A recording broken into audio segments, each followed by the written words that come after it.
Ia vi ia le tua nei tai au manino ma le tai au totoa o le tai au matagofie na ua saunia le lii mo tou soifua ma le tatou ola pa ia ma le mamalo o Samoa tafa e fia o lenei kelope tatou au mau ma nonofo ai ia malo le soifua malo foi le lagi mamā malo foi le faatoatoa malo lava ne ono sa'i malo foi le manatu i le atua ma lona finagalo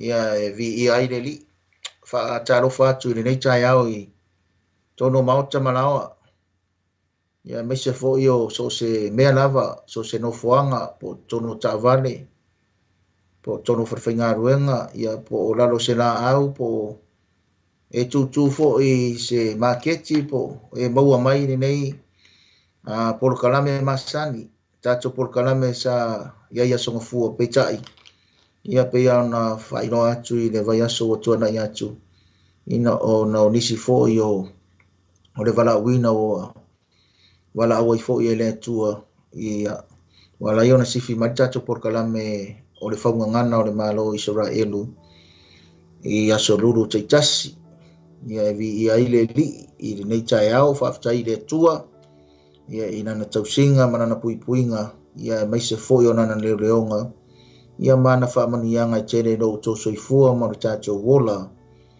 ia e vi'ia ai le atua i lenei taeao ia fa'afetai fo'i le pulenga le alaleo o le tatou alaleo masani o le Global Kingdom TV channel ia inana auauna na sunga Pastor Mike ma le falatua ia Sara ia ma le nofo alo e maise fo'i o le sunga i le fa'afegaiga taulangi ia Freti ma le falatua ia Tise ma le nofo alo e maise o le ekalesia le lofa tunoa i Mangele ia vi'ia le li'i fa'atalofa lava ia e le ngata fo'i le au mātutua le tapua i ngā meise fo'i o ina tō whengai ma whiau mga aruenga o tofi ma tiute o le valauina i le nei fo'i aso whaatalofa pitoa fo'i i whiriwhiringa bo le valauina ia po mea lofa tangata le atua i titonu o lana ngā aruenga a wane ati na ina o le tino Kiriso ia ma le whaalau tere ina o le malo le atua i sunga i apostolo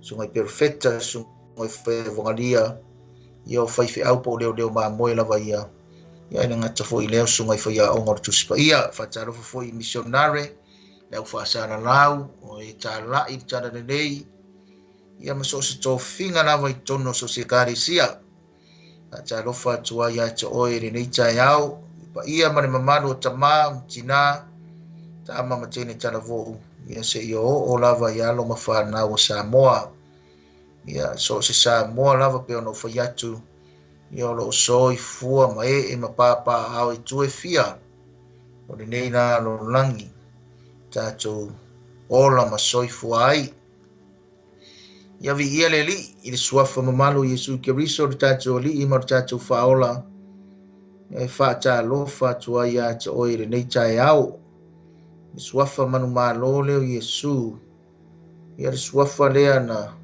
Pemertana tuspa ia o le suafa e sili suafa umalava le suafa Iesu Kiriso le tatou ali i ma le tatou whaola ia o Emanuelu lea nonga winga wa ia te tatou le atua a len Pemertana tuspa ia wa diutino tangata le loko o le ola le upo le atua ia sa fola mai le amatanga ia wa sa awina mai fo ia le atua ia awala ia Iesu Kiriso le tatou ali i ma le tatou whaola ia e meise fo'i ia o ngā ruenga mai ai ana i saunia mo oe mau ia le tangata e fia maua le manuia o le ola e whaavavau ia le sa saunia Iesu e tongi o laina o tatou i runga i korkota i Karvalia ia po le maunga o le urupo ia vi ia le li a wā se ola tanga mo tatou nana whanau e iai oe iai au ia mai tatou i nei lano langi e vi ia ile tua ia na mea mamana ia me se foi ono na siri ese manona matautia lona mata isau manona poto lona ata mai na fai ai mea umalava i le fofoanga i le amatanga no fa mawina tu ser kenese ia me se foi o pale ali i ona ngā ruenga mamana ia e ia ile rua i tangata na yo tātou mātua ia na mafua mai ai tupu anga o tangata ia a tamu ma eva ia mawha solo mai ai lava ia o le winga tonu na ngā o tātou porkalame Samoa ia o le whaunga ngana o le MALO ISARAELU ia pe au na whai atu i rea taimi mane taimi tātou porkalame ia o le tutu la au mai o le whaanga ngana ina mai o le wha iloa mai ia o le sosoani foi lea ia watu i le ngate ia te au ia e meise foi o le tina ia mane matou au nanga mane sunga le whawhengainga por sunga foi i le whaife au ia Pastor Mike ia e meise foi o le lango sua i le sunga le whawhengainga mane titaro mane tapua inga le sunga le whawhengainga ia freti mane partua mane kanesia ia vi ia rare li i nei tai au whawhetene i le atua na tausinga ia o tātou au lia mai e fo i nei aso ia pea ne aso luas furma whāne o nei masina nona 5 ia o le masina o me ala usau nia tātou tatalo ia na amata ina ine o le tātou porkalame o le soina o le whaungangana o le MALO ISARAELU Yehova le atua oe o atua le tupu oe o tupu ma le li oe o li. Le atua oe o le amatanga e o i ngā taanga o le alefa ma le omeka o le mua ma le muli. O le atua oe o le vavau e o i le whavavau. O le atua oe o le mata isau ma le poto umalava. O le atua oe o tangata uma o lanu mangangana. Tangata uma lava le atua e whamaitala lau tuspa ia e o mai no uma. Atu no uma o lanu mangangana ese. Papena le atua o na tāpua i mavivi i ate oe. Maifo i ate oe. Mātou te whawhitai i ate oe le nei tae aolo mātou wali. Ono mō foi le nei awanoa mātou te mafuta i mau tangata. E vi i ai oe whawawau. Talo tu inatu i uluma le nei porkalame. Se e anga le lei mai ne tua i le mana o le toto ma le au angelu. Sausauina ma leo ina ai mātou. Meise ia whaalao pe au ngaru le ea. Ia o atu le tua le mamana o au savali ma ua fionga. Tono maota malawa e meise so se no fuanga i au tangata o lo iai. Ia iai oe le alii. Ia iai oe ngang pa i e te fiso soani. Mai anga le lei le tua awa le talanoina. O le whaunga ngana o le MALO ISARAELU. Nofa mai na ufia le porkalame no namataina. O ngā titonu se yo no na whai wina. Wha maa ngalo fo i mātou ro mātou atua anga sala masase. Wha maa ngalo mai na uwhanau. E fisoso ani mai na ufia le porkalame. Amene, amene. Ya, vi ia ne li fa talofa atu, talofa lava i Samoa uma lava. Mai se fo i o pa anga masanya o le tātou wala leo. Ne Global Kingdom TV channel.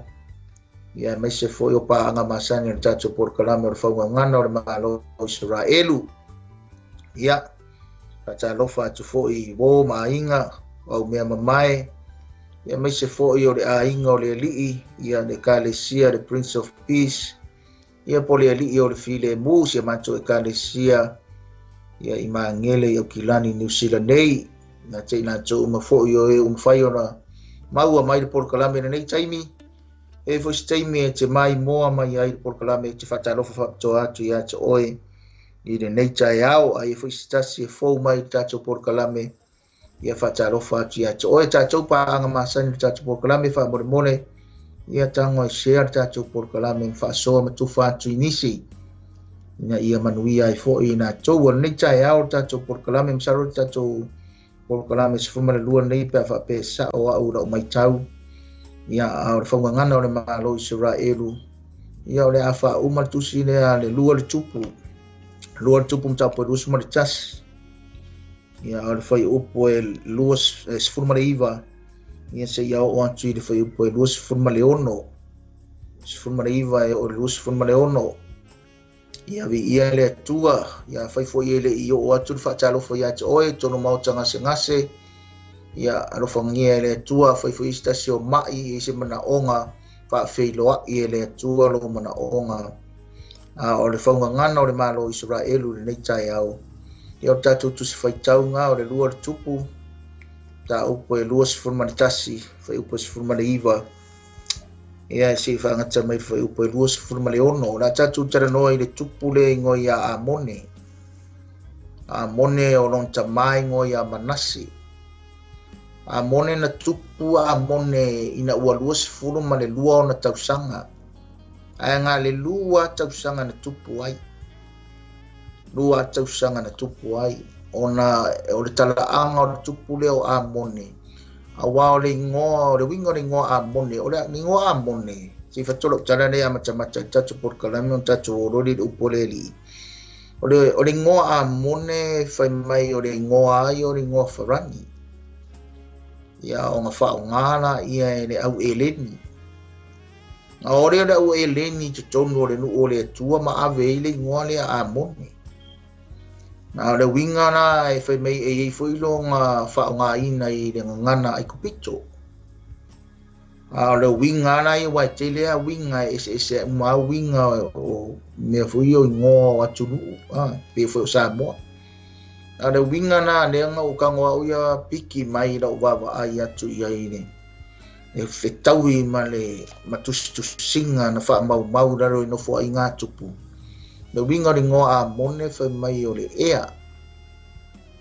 air ma le manama air and breath o breathe o le air ma le manama le ala e te wha maongia na le winga o le ngoa a mone pe a fai tau ngai fai upu ia e wha matala mai ai le tupu leo le nu o ISARAELU awa o le tatou mta upu o le FAUGAGANA o le malo ISARAELU tatou te iloa lai te tono tuspa ia Samoa ma awa o le fai mai fo lista lai masani e le atunu o Samoa ua nofo fale ia satu ia maa ia ma ua lau vivilu ai Samoa i le tuspa ia ai na ona utoe whamanatu atu i ene iaia o onga na tuspa ia e au ngā mo i tātou e fisosoani wanga whamei o le upua le atua e fōua i teimi uma e tara noa whaafia le mau e tasi le nei aso e fōua le upua le atua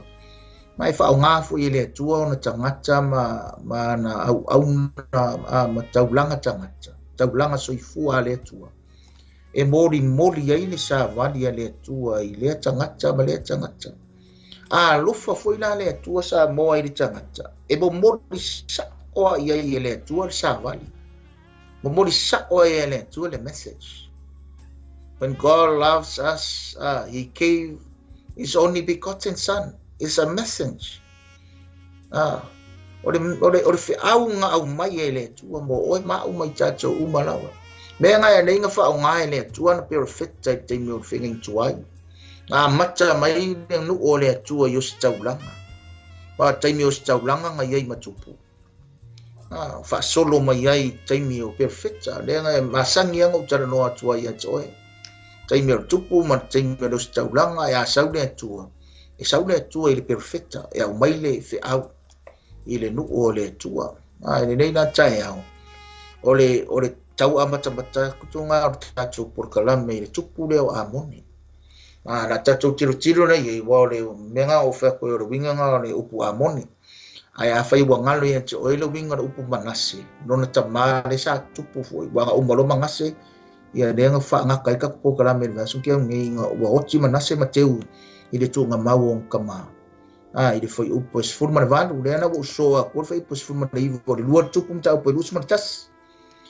wa o le winga o le upu manase o le ngalo ni ngalo ngi ya sawa tupu mai manase wangalo ya ke yo mokwa dia ngo ka ua kwa ita tupu kara me vaske ngi nga yirme ka or ngaro ngimo man ngaro sio ada la tatu cara no tupu de amoni fa ngana o malo Israelu nei tai au luar tupu tau pe luas martas or fa upoes formal iba era tango fa mau ngia tia o ya tala inga fa ya tu de matanga nga de si de sinangi ita tu fa tau fa mai ole lua fulu male lua ona tau sanga na fai ai a mone matupu ai lua tau sanga na tupu ai o ia Yerusalema ole ngo fo yo na tina o mesuleme ole afa fine o a rusa le ya tepa ole fa ngana na ole malo Israelu i de nei tai ao so ina o tato por kalame ole foi o pelua forma de iva le o fai tawina ngale lua tau sanga na tupu le o aboni neo foi atu de nei tai o le wingo no nei ngoa ole ea foi le e manava mare manava no winga e manava ia le ea te ka umai mane ngolon tinga mesuleme ole winga le upu mesuleme ole repay ole toi totong ai fa mai ole afa fina o tanga ne ngoia arusa fa mai ole winga no ngoi ngo ole careful ai sau mai le ngunga ne ngoia ya tepa o ya tepa fa mai ole winga no ngoi ngo ole pleasantness nango winga ole me foi ne ole ori po le fia e pe ole o ngai so kanga nga o ingo fo ngana ole malo Israelu kau ke va ai po le alo ngo winga e dau kanga kau so a ku ama tenta to por kalame a tato fia ma ia tato fa ai tete ya nang o dise overload fia wale aise me ka o se careful wale aise nganga fuinga le fa itete ya over fia ore mena ngai ore fe au ngai a mata tato por kala me nei tai au nga fanga mai le tupu le ile tina o longa ngo or ko repay toi totong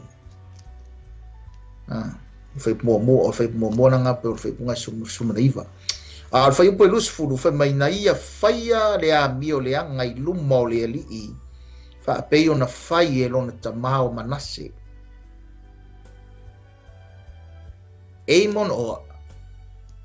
Amon did what his dad, his father Manasseh used to do. Repeat. Bokoi fai le mena fai e lon tama. Ai fai le amio le anga. E fai lumo le li. Pai na ia fai a foi le amio le anga i lumo le li. Fa pe ona fai e lon tama o Manase. Pai punga i lus fulu. Masangi ang ofaya tato por kalame sa mo mar fa fonga mai fa ngana malo Israelu mai se tato por kalame stofi i tato cheno ole Maola Christian Network tomorrow again from 10 to 12 ole fonga ole le tuos fe ngai masangi ang o tarano il mele ole fai ole me lumo le ai ko fai me le anga umang fai ron tamau Manase i lumo le ali ole ase awa onga mo tatou o matatou o me umai fa manatu mai ele upo le tu ele nei tai au ma le mana o le anga pa ia o me umala wa tatou te fai i lumo le ali sa mo ma fa fonga mai nanga le fai mai na ia faia fo i le amio le anga i fea i lumo tangata no i lumo le ali fa pei fo i o lona tama o Manase fa pei ona faia e lona tama o Manase wa le winga rupu Manase ngau fea ko i wangalo wa ngalo e anga ia le anga le lei o le Au lo koe sau kamane koe repeat. Koe fai. Nanga le maf ore wingo ni ngo a mone le ore ea. Na te mana wa ina le ea o mea le anga nga fai lon tama. A tu la au atu ngan po kalame o whaunga ngana o le malo Israelu ni chai au ia te oi fa pea foi mau. Fa manatu mai e le mana o le ngang pa ia mana na upu le por kalame ni chai au. Ia o be careful, be very careful of what I do. Nanga wa mai e na se me fa pe ile fa manatu mai le ngang pa ia ni chai au cha pena ile por kalame. Fai mai ne menga mai atiao. Ese uma ea I to tono fale. Kasi lava le ea I fafo. Anga le ea le pe aka karango fa scientist ya. O le ea le feula mai fafo le la. O le ea ngai ma ngava ka ko. A le ea le feula ko fafo ka ko. E ola la. Ia ngafu e silafia tato ilo. Ai ke o fai mai o so se fale lava. He fia se la wafe fale le ni sila pe o ke lo ya winga me o lo fa mo fale le. Ese ma ai tono fale. E ka ko ye pe alu ye fale ma le fale. Ese umana o fa longo ye. Ese foi ya e maka mai ya I manongi se tulo ese ma mangongi o fale. Ya maka mai ya fo ya I go fa longo ku atmosphere fale. Ya maka fo ya ro ngonga ko leo tanga cha fale. Ke va fo ya mi or fale. Ese uma. Au mai fo lai fa fo tanga cha mai le fale. E o mai ama mai ya mi on al fale. Ale le ya mi or fale. E o mai fo fa fo wale le kanga. O mai ai fa fo ma le le. Ai ko angar fale misa e o mai fo yare. E a inga I fafo e fa mi misa sono. A mera e fai kongor fale e ariani ya nanga e me taro tuspaia. E le ai se me dilo e le ariani e se fo se me nga ki e le fa ai loa mai. E le fa ali mai. Ya me fo nga I'm very careful to say this. Ar me nga mai me nga tupu e wa ko e fai umar ka mai kiki le me nga va ai o fai rong kama. Ai dai fai ngalo lai fai du morieli. Sa mo man fa fonga mai o tu la au o fonga ngana o le malo Israelu le nei tai au mo tatou umalava. Tatou umalava. Te tau ona fai tete ia o le tama. Oi foi o tama martina. Tau fai tete I tatou me tatou te faia. Nanga le fai mai o tatou fa na o me po yata. E po e umai fa ngau ka ko me le fai. Na lena o toi fai uma lava e tupu leo a moni. Nanga dengo fea ko le ea mare manapa. E ma ngava e ka miki kako ea se tulo.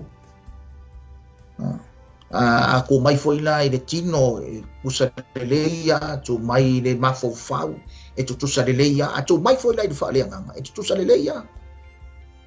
To anga le tamama le tina e fai tau le upo le li ma wa o so o ai de fa na u pe tala le tua fa ya mo se fa de no o le tua ma ai meo pou ma la au fa lava ma tu si de upu le tua a ko anga la ta mama tina e a wa o fa na de upu le tua ma se nga fa le ukala le e le ki nga inga fa fe au yasa e le ki nga inga foi fa ya nga sa ka wa o isi e kale si o isi e watu dasa makwa fa fenga ngai loa e ona ne upole tu tanga tsa e wakwa ele inkus pa ia e waku fo isi ele inkus pa ia fa lango tere e tanga tsa il mene kin fongi ya na le upole tu o upu si ale tu e le fa inga foi wa no media ne o le upole tu e pe a to angala u martina to anga oi to tono le ea o le fale u fale o tanga o le manga ia e o le fale I le fale nganga ne ya e tumu le fale I vi inga I le whakarika ko vi inga sa moa e se whai wharisa, se whai whongkalo.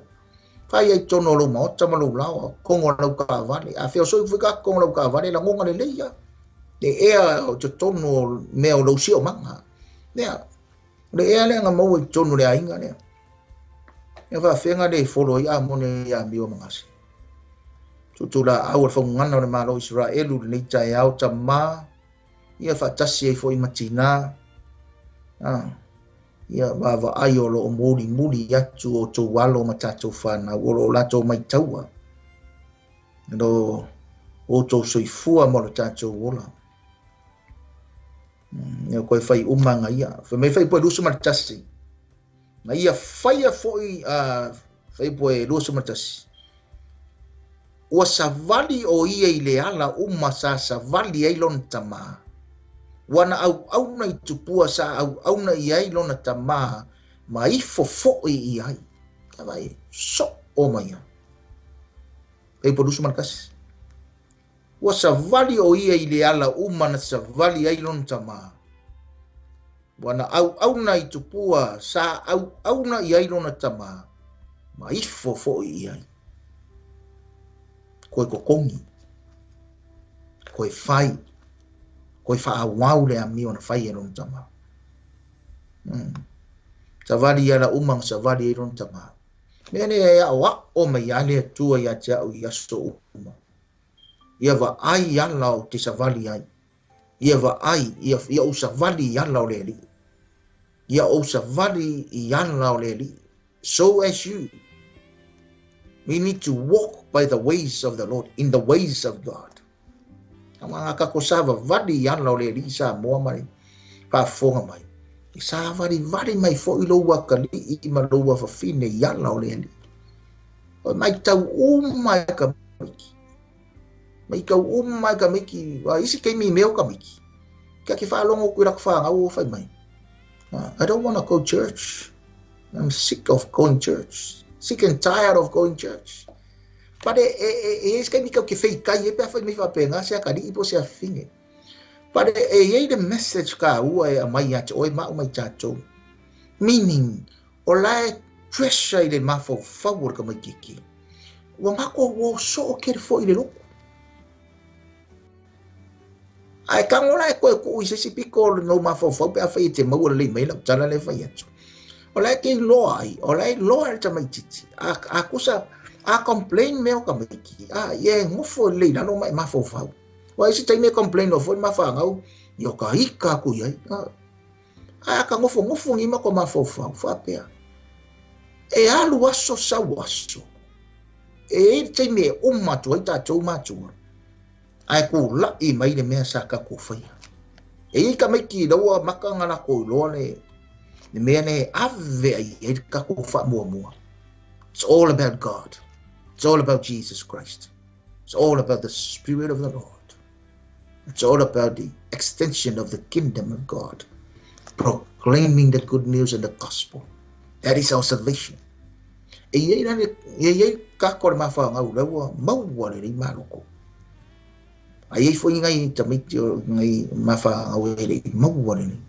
But I believe in God. There is a time of God for them. So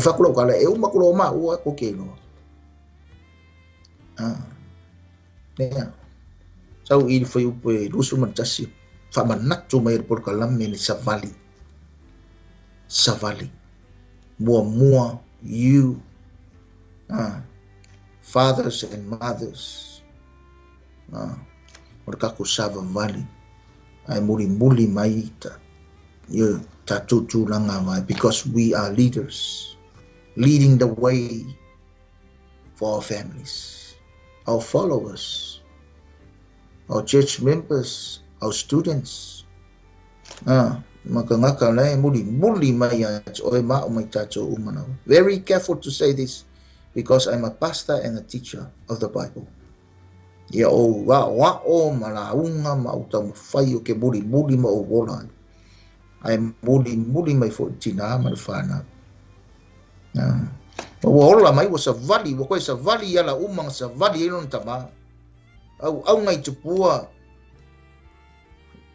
sa au nailon tama mai foi ko pua sa ai foi long kama au ke kari kongu ile li sa mo fonga ngana na malo Israel o ke kari kongu ile tua o ke fa kua ile o tua mafua anga ngaya la io o ka ma fai malosi po le alo ka le va le alo ka fa mai io le alo ta ki ka ma fai malosi why ia umma ku umatina umma ku foi oe matua umma ku kako alenga loe ka miki da wana ka savali aka ko bola le fa maoni e ola mai foi ka miki le fa maoni aka ko bola ile le ustai e ola mai foi ka miki le uskai ai tato two manos tama five manos we are leading the way ka ko leaders ka ko kai lo tato tika ina ila to o mea ka ke faia e faia la to mea ka ke au ngai e au ngai la to o mea ka ke ifo yai la to te ngo faia ko e ruo ko nga ka mai ki la wo buri mai ma ka mai ki na ngofo mai tau mai tato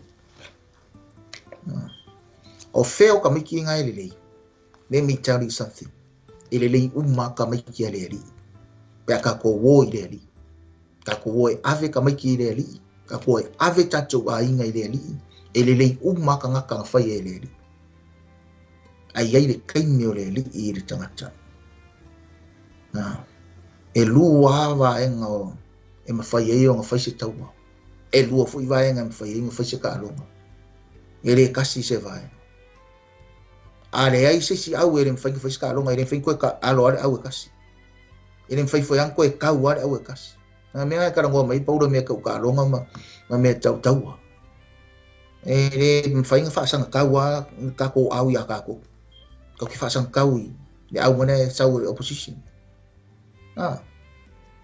haleluya fa ngan no malo Israel le au fa manatu ba le upole tu ese le mangai o le tau o fionga le li tu sia pe o fa solo tala tu sia sa le ma fai o fai tawina so so ke le i fia fo isu me fai tau au fa fe tai le tua wata tala le tua le avanoa Global Kingdom TV channel and mese foi o le Maola Christian Network. 2 doors God opens for us. Ingen mawhai o ngā wa o atu ai le upo le atu ai le ngata ia tau ia mese foi o i mātou. Whai pue lua si funma le lua le tupu lua tasi whai lusu ma le lua ua ia tu la fwai foi le li le tua ona tamaha wa ia le savali lava i le ala o le ali. Ua ia tu la fwai foi i le ali i le tua ona tamaha kama le li ta vita Solomona o le tupu ngare o asarenga kako karangoi foi i resi taimio o le tupu leanga tatalo i le tua o iskia tamanga le ka umai fai po lus fuma le dua wa ia tu la foa i fo i le li i le tua ona tama ai sile dange ne lus fuma le dua nga i le upunga tu la foa e lua upsa mo nga ku vakas o le tu ma le la foa pau kuanga le fangana malo Israel ni tai au mo oe mau mai tatou umalava ke ku ua lo se mea when you leave something good I mean something good ke ku ua lo se mea e umilonga ku wa makaronga e la foi ke ku ulo that means you stop doing that a fainga if you ke ora kakalo ke ku ua lo le orang kakalo a makalonga e ku ua fa misi e wa nga misi kwa mai ka ngolo le la foi a la foi la se me wa kia i wa le nga bo kongi la pisi a sa fainga fia ke ola sa ili le lida na pongi a wa makanga e ku ura nga pongi misi lo i wa nga kia ia makia ia wa mpali au nga a ku ua le nga foi a ku ua le nga lofa a ku ua le nga ngalelei e ke fa misi lo A makalonga e ku la foi. Tu bala wat we tu la foi le li le tua. So le ai ma ngai pe fai ka ke ku la foi se sine. A o me le wa ku la foi le li le tua. Wa yo wof foi tangata. E soi fua maona i le lanolangi. I le ona le tua, ma le ea le tua, ma le alofa tu no le tua, ma le anga le leina wao le tua. Ai kango ku ula fua i le tua. Ke lo iskaka, la e ona ai ta lafu i le ea le tua. La e ona ai ta lafu i le malosia le tua. La e ona ai ta lafu i tupe le tua. La e ona ai ta lafu i manuia le tua. La e ona ai ta lafu. Ku koe na fua ai. Na fua ai le kua.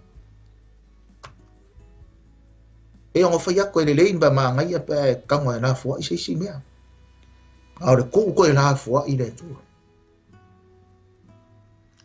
O ia de sa vali. Nava i le ala o le li. Kua misi a le ala o le li. Kua ku a le tua, le li i le tua. Ma kua kia i a ala o le li. Be very careful of the ways of the Lord God Almighty. Don't you ever leave it. Aua ki kula fua i le ala o le li. Aua ki kula fua i. Na ngai ke misi do mo misi do i le ala o le li. Ka ko wono i ala o le lalo langi ma le pongi sa. Ka ko wono i ala o le fili ma le ki apolo. Mea ngā ke alu loa i le ala ngā ai ke kai ai mai. Me vave i o lau koe whaasanga mai i le ri. Pai ke wa e alu i ala ngā e kai a. Mai pua ngā tia ke koe whaasanga mai. Wa reisi ala o le ri. Reisi ala o le ri. Wa ofo i ka waka o le ri. E fo isi tangata la ko ke wha ngā inga. Ka ngaka o le ri. Be very careful when you use men and women of God. Pa fai ki popo ngā kia. Mai saurea, mai alu foi. E whao ngā. Ene rei ane walu yala reli. Alu a oe, alu a au yala reli. Ba e alu yala reli. Ke kau waku i reli. Ke maua reli. Ai saura e ke alu yala o re ka ngaka o reli. Mai alu e su e ka ngaka o reli. Ima, ele wha pe o whek. Au isi kei mi ai alu ongo ka ngaka o reli. Wai alu ongo te tangata. Ai ke re alu ongo reli. Ei se me ke maua. Ei se me tātou te maua. Whai pa dusa matoru. Ona fō ua lea o a mone ana au auna. Wala tau fasi yoti fo i le tupu i lona whale. No fō ua lea. E au nā le tupu a mone ne tupu a mone. Ma fasi yoti le tupu.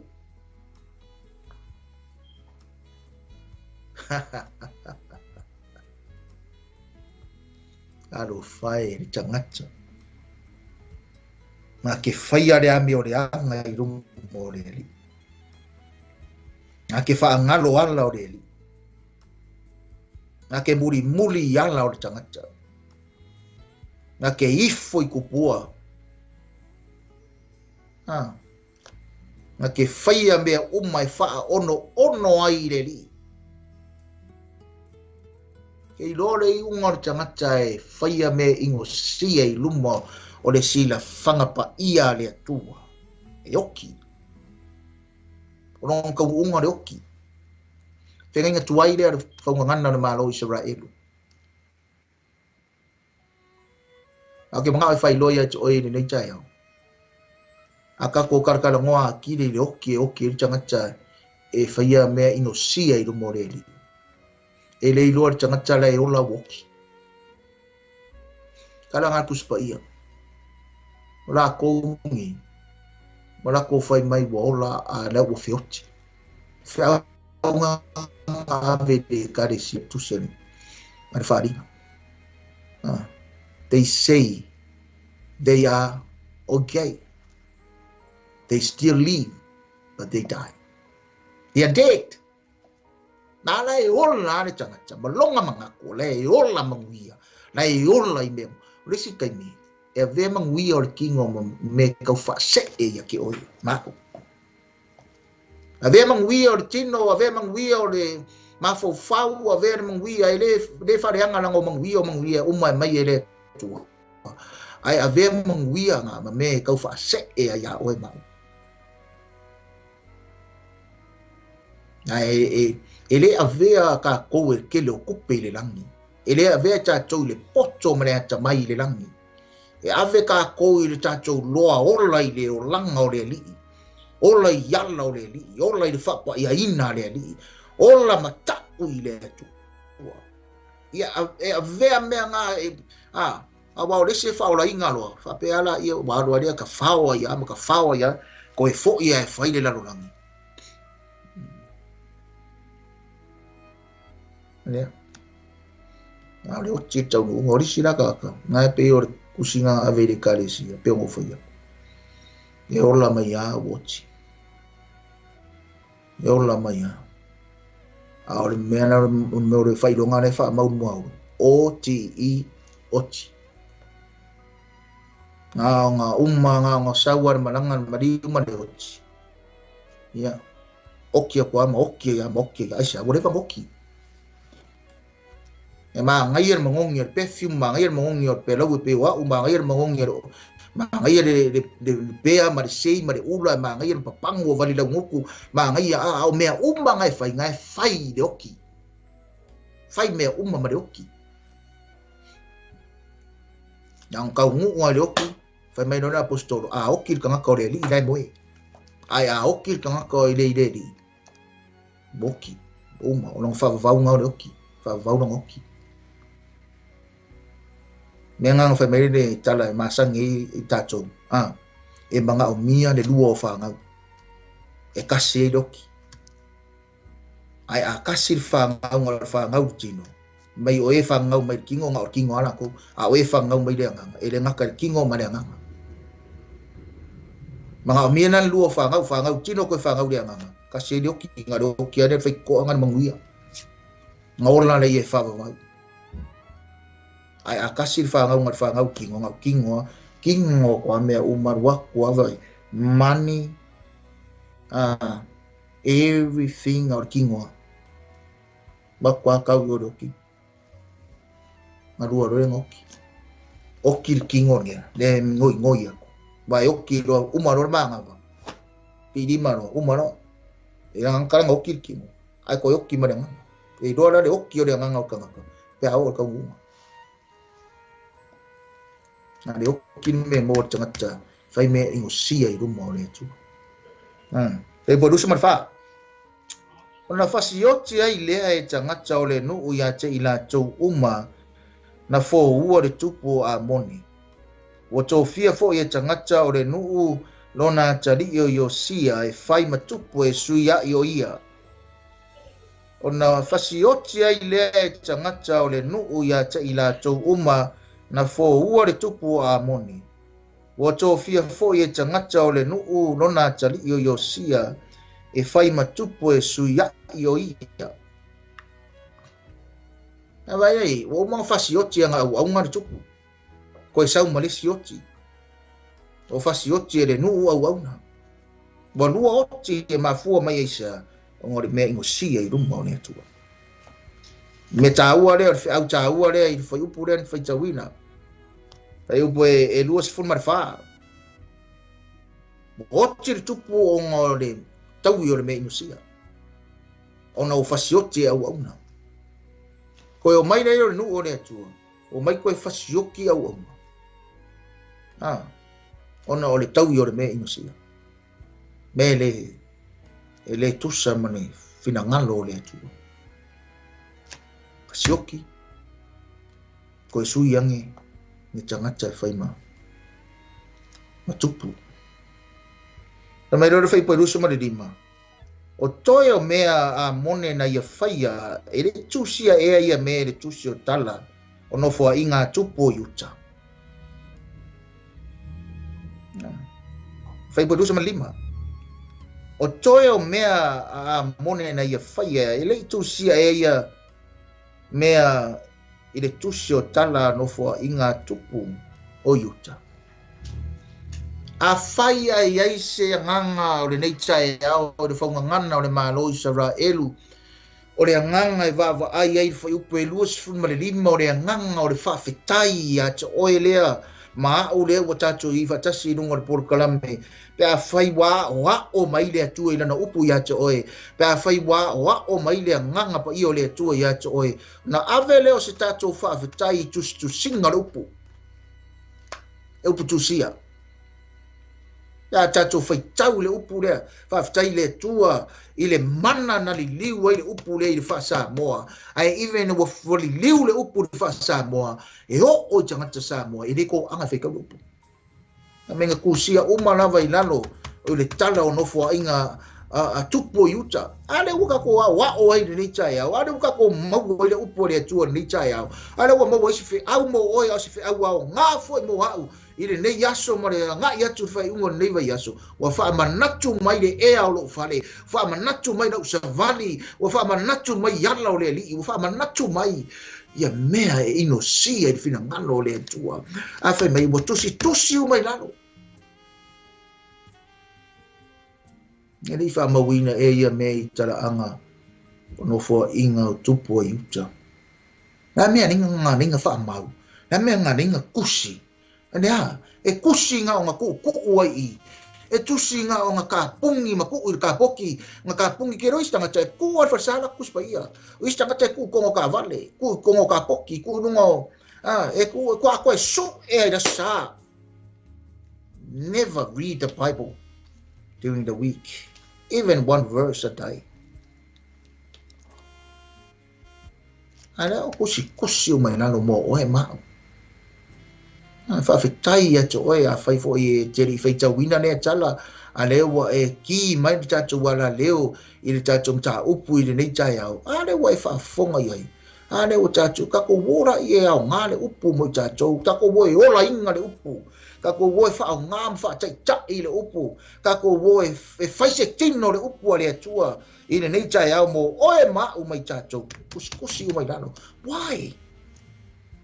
Sa mea nga inga record e le atua rango. Sa mea nga ringa nga kusi e ka ngakang whao Sofia e le mana o le nganga pai. Sa mea nga ringa ko kinga inga ko inga di liu wha Samoa. Whai mai se leo sa o le liunga. Whai mai se a e o yo tatu tangata Samoa as I said. Even our own people will never read the Samoan version of the Bible. Never. But this is the reason why all these things were written in the book of life, the Bible. Upoleola. E wadusu mareono. Watanu fo yo ie ilona tunga mau ili loto au usa. Solo a ia nelea o lona tari o Yosia e fai matupu. Tunga mau i le loto a usa. Manatua usa re pe fai tau i tusi talrei. Usa re anga ni piola i usa. Tanu inon tamau manase te tanu ai mani. Tangata reo amone tupu le nu o le atua. I usa, mantua usa le ngatango i ratola au. Mani piola i le. Mafua i se ao ngo. O le fai tete i mea pa ia le atua. O le fai tete le atola au. The Ark of the Covenant. O le mea pa ia. They consider it it's a holy ark, the holy thing, because it was the ark of the covenant between God and his people. Woki, kangura ia, woki. Tamanatu mai ia te oe ma ufa umai por kalamar fa ngano na malo Isaraelu le nei tai au. Everything will come to the end. Everything will come to pass. Yo ki ame uma. Yo ki kangaka uma. Ma ai to siaki ange oe, to siaki ange au. Whaunga o le malo Israel. To siaki ani. Langa wa mea uma kau ki whai kau ki e o mai ari ka po i uma. A le whaunga ngana, ma le wha manatu, o le whautuwanga, a le porokalame nei tai au. Ya te oe lo ta malo tina, lo uso lo tua whawhine, lo watalii lo whawhine. Wha manatu ya te oe, koe siaki angi a oe. To e wha manatu mai oti tanu, kele kangaka oti tanu. Ia e isi lo oki sungu. Isi oki whakawhea i sami. Ara ia ka komena oti tanu i orku ngamau. Or kangu arme ne o ke do hea ia. Ese mo foia ia filosofia or me i ka ko luafe nge mongkupu lo ka ko ia. Ar me ne fa mangaku ia oti tanu. Ke o fa pe mai. Ele o ki kangu isi, o ki sungu, o ki kiai, lapis, o ile ki, lea ke la kua i, kuspa ia, o ki kangu.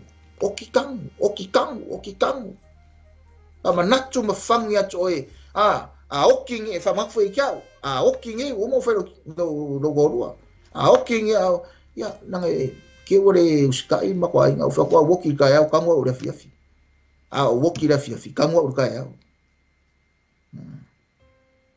Nga oki akang, isi oki umangi pa lai kangaka lai e kare si whainga oki woki kangu ra. Muma e umara o ngārta ngata keimi abe ire puarang mangapa. Ve koe au ngā. Keimi umai e au ngā e kangaka. Alofa ange i kangaka. Alofa mai, alofa aku, alofa ange i kangaka. Au ngā ange i kangaka. O ise wha puku me uma maroki. Ia ngoki rore ska waka rasa au ngā. Ai, vesi e rena rolangi. O ise kuroua, danga e re wha peo tato uma o re whaungana malo Israel, kukura au aku. O ise su e mea yuki. E su e lako me mabuel yuki.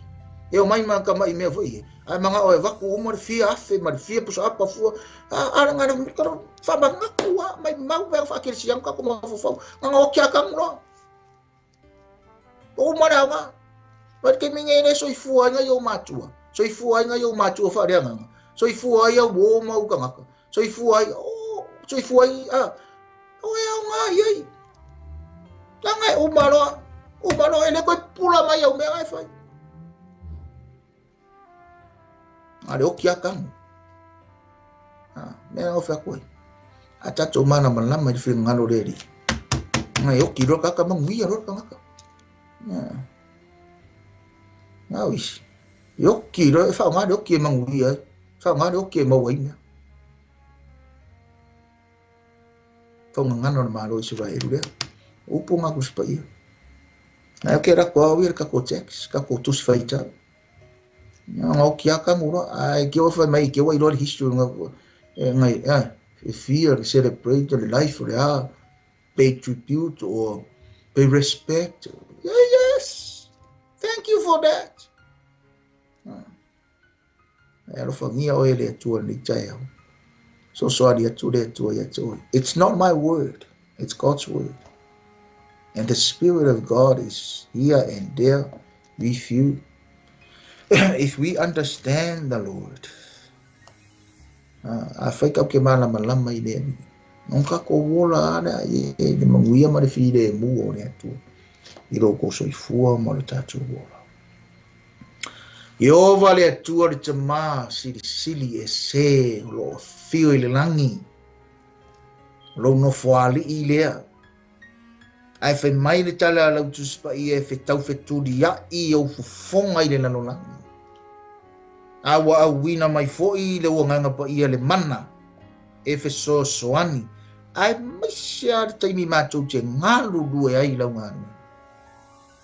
Ai mātou tara nofo i lau tuspa ia le tua mai ane tara tuse e reise poto e reise vave e reise atotoa e reise atamai. Nā te ilo na vai tonu lau upu. E vanga nā unga rue mai lo mana. Wha manuia mai o ele tua. fa pitoa lau fa manuia ngai le tangata o lo fa longo i le nei tai au mau si tai lau upu fa pitoa lau fa manuia ngai le tangata o fa longo i le nei tai au mau si tai le musumusunga lau wanganga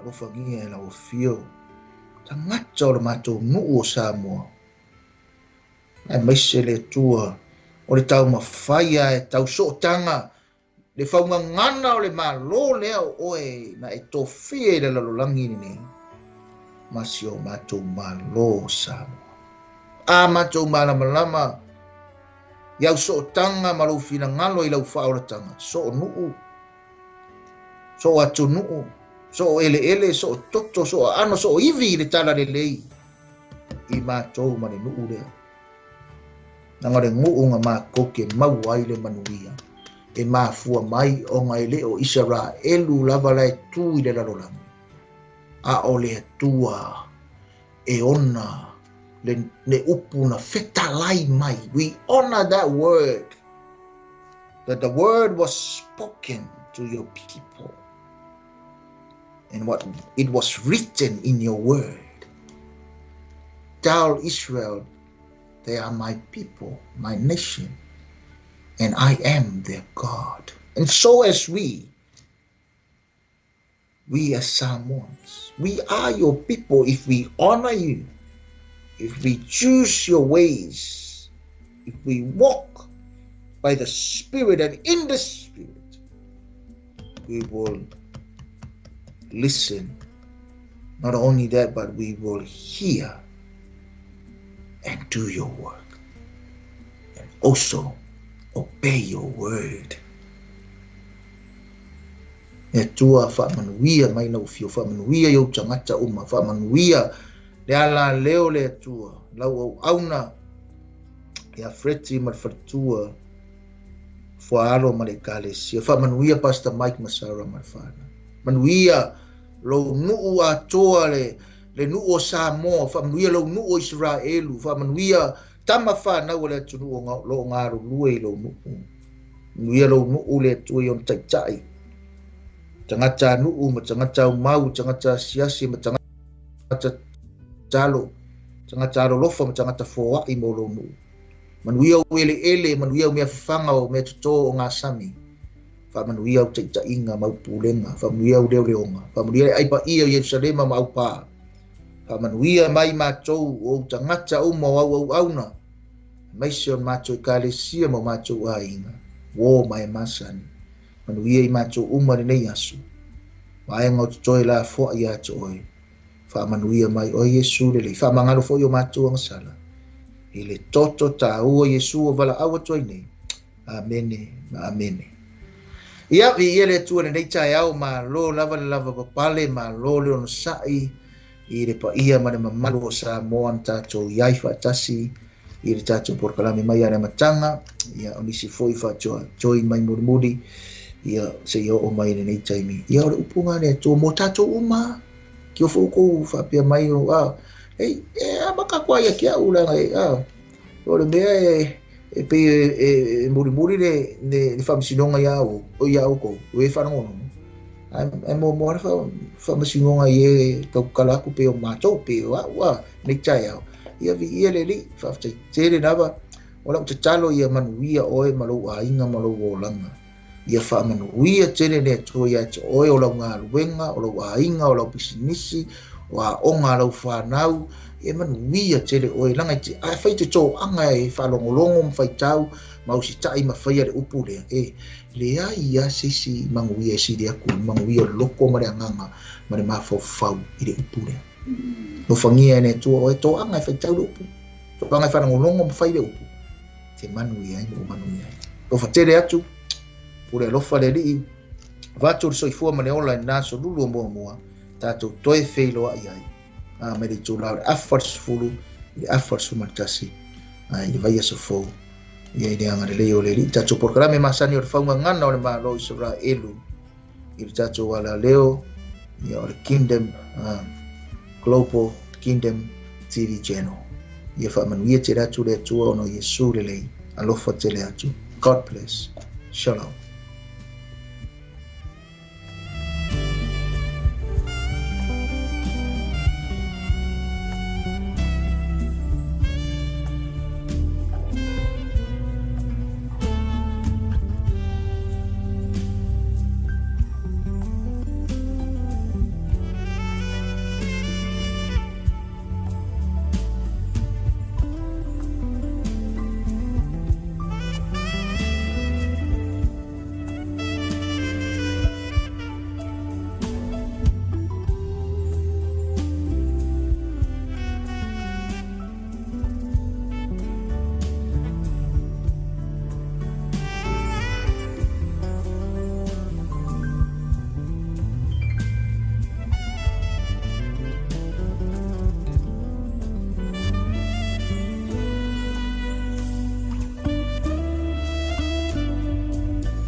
Thank you.